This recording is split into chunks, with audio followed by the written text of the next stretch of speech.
أعوذ بالله من الشيطان الرجيم بسم الله الرحمن الرحيم إنما يريد الشيطان أن يوقع بينكم العداوة والبغضاء صدق الله العظيم اللهم صل على سيدنا ومولانا محمد وبارك وسلم علیہ۔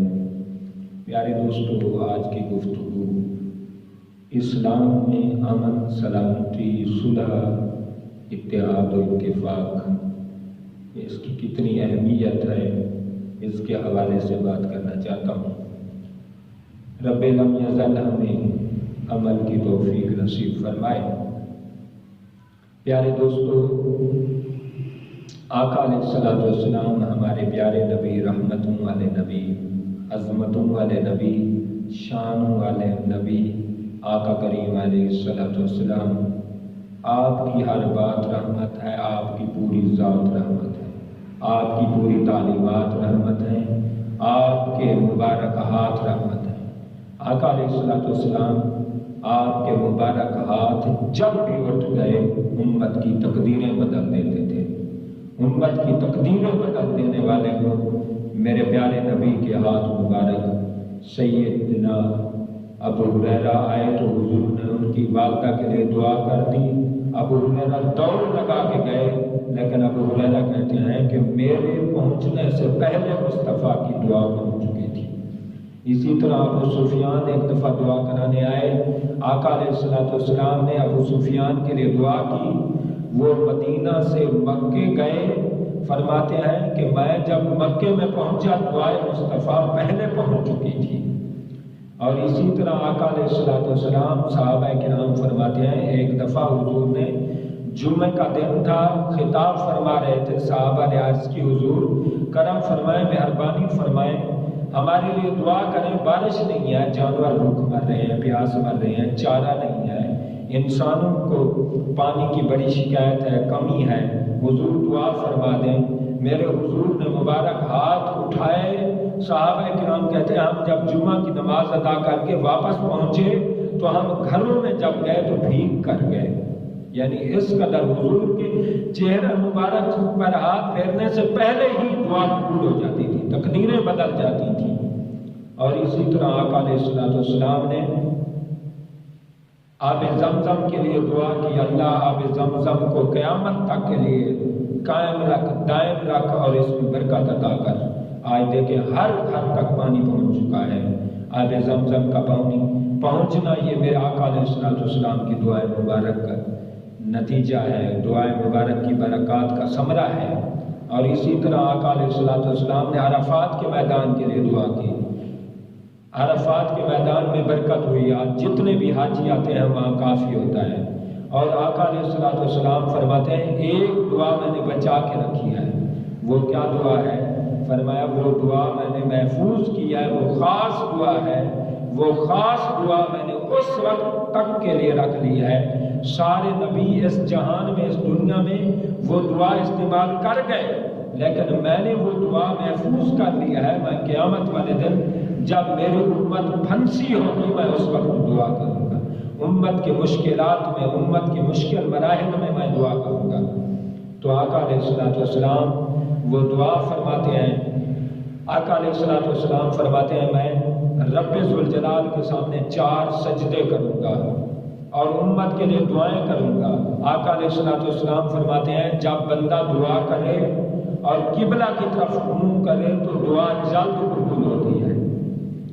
اور آقا علیہ الصلوۃ والسلام فرماتے ہیں جو دعا کرے اور سجدے کی حالت میں دعا کرے وہ دعا جلد مقبول ہوتی ہے۔ آپ اندازہ کریں کہ حضور کے رحمتوں والے ہاتھ ہیں، آقا علیہ الصلوۃ والسلام کے مہربانی والے ہاتھ ہیں، امت کی ہمدردی والے ہاتھ رب ذوالجلال کی بارگاہ میں کیسے اٹھ رہے ہیں؟ فرمایا میں سجدہ کروں گا۔ گویا کہ حضور امت کی فکر میں، امت کی بخشش کے لیے، امت کی مغفرت کے لیے، امت کی نجات کے لیے، امت کی حیات کے لیے، امت کو جنت عطا کرنے کے لیے حضور فرماتے ہیں میں سجدہ کروں گا، اور سجدہ بھی رب ذوالجلال کے سامنے کروں گا۔ آپ اندازہ کریں ایک قبلے کی طرف منہ کریں تو دعا بندے کی قبول ہوتی ہے، جو نبی اتنی عظمت والے نبی، اتنی شانوں والے نبی، اتنے مقام والے نبی، سلطان الانبیاء نبی، مرشد الانبیاء نبی، ساری کائنات کے نبی، قیامت تک کے لیے نبی، وہ نبی آخر الزمان جب خدا کے سامنے سجدہ کریں گے اور سجدے میں امت کے لیے دعائیں کریں گے، کیا کیا رب انعام عطا کرے گا، کیا کیا مہربانیاں ہوں گی، کیا کیا خدا کا فضل ہوگا، کیا کیا امت کو نجات ملے گی، کیا کیا امت کو ہدایت ملے گی، کیا کیا امت کو جنت میں درجات ملیں گے، کیا کیا جنت کے درجات اور جنت کے مناسب اور مناظر اور مراتب ملیں گے۔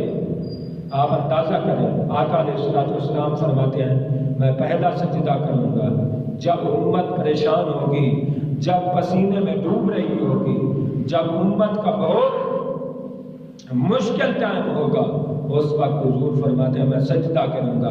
رب ذوالجلال فرمائے گا پیارے حبیب ارفع راسک، پیارے نبی اپنا سر مبارک اٹھاؤ اور جو کچھ مانگو گے عطا کر دیا جائے گا۔ حضور فرماتے ہیں میں پہلے سجدے میں مانگوں گا اللہ میری امت جو پھنسی ہوئی ہے اس کا عالم میزان پر حساب شروع کرا۔ یہ کتاب الشفاعت میں آپ کو حدیث کی ہر کتاب میں مل جائے گی۔ آقا علیہ الصلوۃ والسلام پہلے سجدے میں مانگیں گے اللہ میں یہ مانگتا ہوں کہ میری امت کا حساب کتاب جلدی شروع کیا جائے، امت کا حساب کتاب ہوگا۔ حضور فرماتے ہیں میں پھر سجدے میں، کتنے مہربان نبی ہیں، کیا کیا انداز سے خدا سے معافی مانگ، کیا کیا انداز سے امت کی بخشش کے لیے کر رہے ہیں۔ آج امتی حضور کی پرواہ نہ کریں، یہ کون سا احسان ہے، اور صرف نعرے ہی لگاتے رہیں۔ یہ آپ ایسے ہے، خالی نعرے لگانا تو ایسے ہوتا ہے جیسے آپ حضور کی سیرت پر، سنت پر، حدیث پر عمل نہ کریں اور خالی نعرے لگاتے رہیں، تو یہ تو ایسے ہے جیسے آپ کسی والد محترم کو کہیں کہ ابا حضور، اماں حضور مجھے آپ سے بڑا پیار ہے، بڑی پیار ہے، بڑی محبت ہے، تو ابا حضور کہہ دیں مجھے کھانا لا کے دو، پانی لا کے دو، تو کہیں نہیں ہمیں پیار ہے، ہم پانی نہیں لے آ سکتے، ہم کھانا نہیں لے آ سکتے، ویسے ابو جی ہمیں بہت پیار ہے آپ سے، ہمارا بہت پیار ہے آپ سے، تو یہ کون سا پیار ہوگا، یہ تو دھوکہ ہوا۔ لہٰذا آقا علیہ الصلوۃ والسلام کس کس انداز سے امت کی بخشش کے لیے دعائیں مانگ رہے ہیں، اور خدا کے سامنے اور خدا کے حضور سجدہ کر کے، یعنی کس کس انداز سے رحمت والے نبی کے ہاتھ رحمت والے، آپ کا سجدہ رحمت والا، آپ کا خدا کی طرف منہ کرنا وہ بھی رحمت والا، ہم کعبے کی طرف منہ کریں، وہ رب کعبہ کی طرف منہ کر کے سجدے کریں، امت کو کیا کیا ملے گا۔ آقا علیہ الصلوۃ والسلام فرماتے ہیں میں دوسرا سجدہ کروں گا، عرض کروں گا مالک میرے مسلمان امتیوں کی بخشش فرما دے۔ تیسرا سجدہ کروں گا، میں کہوں گا یا اللہ مجھے عام آرڈر دے دے، من قال لا الہ الا اللہ محمد رسول اللہ، جو اس کائنات میں جس نے میرا کلمہ پڑھا ہے، کلمہ طیبہ کے صدقے، میری دعا کے صدقے، اللہ اس کی بخشش کر دے۔ اللہ فرمائے گا محبوب میں نے بخش دیا۔ وَلَسَوْفَ يُؤْتِيكَ رَبُّكَ فَتَرْضَىٰ، محبوب آپ مانگتے جائیں، جب تک آپ راضی نہیں ہوں گے میں عطا کرتا رہوں گا۔ تو پیارے دوستو حضور فرماتے ہیں میں چوتھا سجدہ کروں گا، میں دعا مانگوں گا اللہ میری امت آپس میں لڑائی جھگڑے فتنے فساد بغض عداوت نفرت میں ایک دوسرے کے ساتھ لڑ نہ جائے، ایک دوسرے کو قتل نہ کرنے لگ جائے، ایک دوسرے کی گردنیں قلم نہ کرنے لگ جائے۔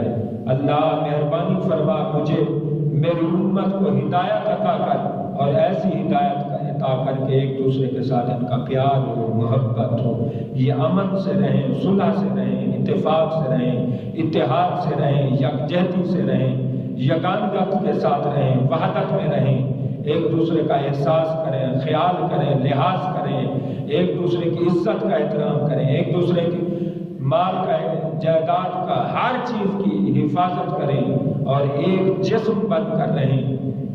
اللہ رب العالمین نے فرمایا محبوب آپ کی ہر دعا قبول کی ہے، مگر یہ دعا میں قبول نہیں کر سکتا، یہ دعا میں قبول نہیں کر سکتا۔ آپ اندازہ فرمائیں اتنے بڑے نبی جو دنیا میں دعا مانگے تو دنیا میں مسلمانوں کی امتیوں کی تقدیریں بدل دیا کریں، جو محبوب دعا کریں اور ہاتھ